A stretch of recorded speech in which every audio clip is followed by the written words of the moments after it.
se réveille doucement. Ici, on aime prendre son temps, on savoure, on admire. Les premiers rayons du soleil chauffent à peine les galets de la plus belle baie qui existe, la baie des Anges. Certains courageux font déjà trempette, car on sait qu'on vient de Nice quand on se baigne même en plein hiver, dans une eau vivifiante, stimulante, un moment de liberté et de plaisir pur.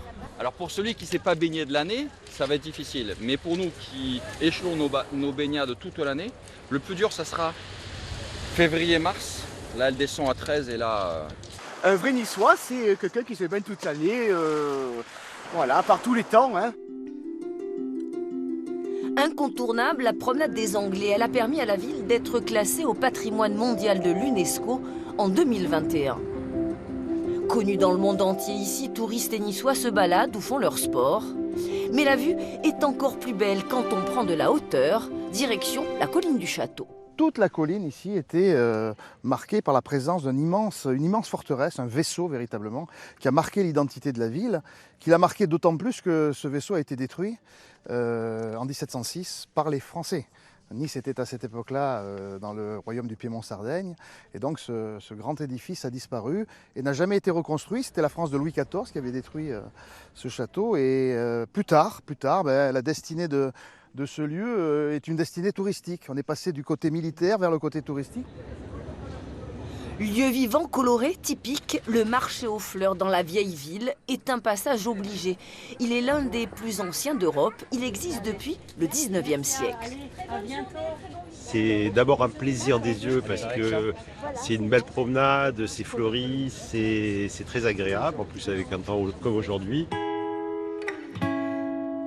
Parfumé, riche d'inspiration, impossible d'évoquer la gastronomie sans parler de la célèbre salade niçoise. Sur les tomates, on rajoute les petits poivrons salade. Ce qui est important, souvent imité, jamais égalé, on sait qu'on vient de Nice quand on est incollable sur la et recette. tu vois, elle monte au fur et à mesure. Là. On va mettre l'œuf dur. Alors, important, les fèvettes. Donc, tu vois, on a tout mis. Tout est là. Et puis, on peut juste, alors si on veut encore, tu vois, pour donner un petit peu, voilà, le petit radis pour la couleur. D'un claquement de doigts, nous voici place Masséna, lieu emblématique de la ville. Tous les grands événements se passent ici. Noël, bien sûr, mais surtout le carnaval, l'un des plus anciens et des plus célèbres du monde, profondément enraciné dans l'histoire locale. Et aujourd'hui, selon l'expression consacrée, Sa Majesté fait son entrée dans sa bonne ville de Nice. Si les premières traces du carnaval remontent au XIIIe siècle, c'est réellement à partir de 1873 qu'il prend possession de la ville et devient un véritable spectacle. Les premiers chars décorés, les masques et déguisements sont alors introduits. Fête populaire par excellence, elle a su évoluer et s'adapter à son époque. On travaillait l'argile, on est passé au polystyrène, à la résine. Aujourd'hui, on est dans du plastique, maïs, imprimante 3D. Donc c'est génial de pouvoir faire évoluer avec son temps. L'âme du carnaval, c'est que vraiment tout le monde se retrouve sur la place Masséna pour faire la fête tous ensemble. On peut faire tous les plus beaux chars du monde. S'il n'y a personne au rendez-vous, ça ne servira à rien. Roi des océans, l'an passé, cette année, il mettra en lumière pour sa 153e édition la femme.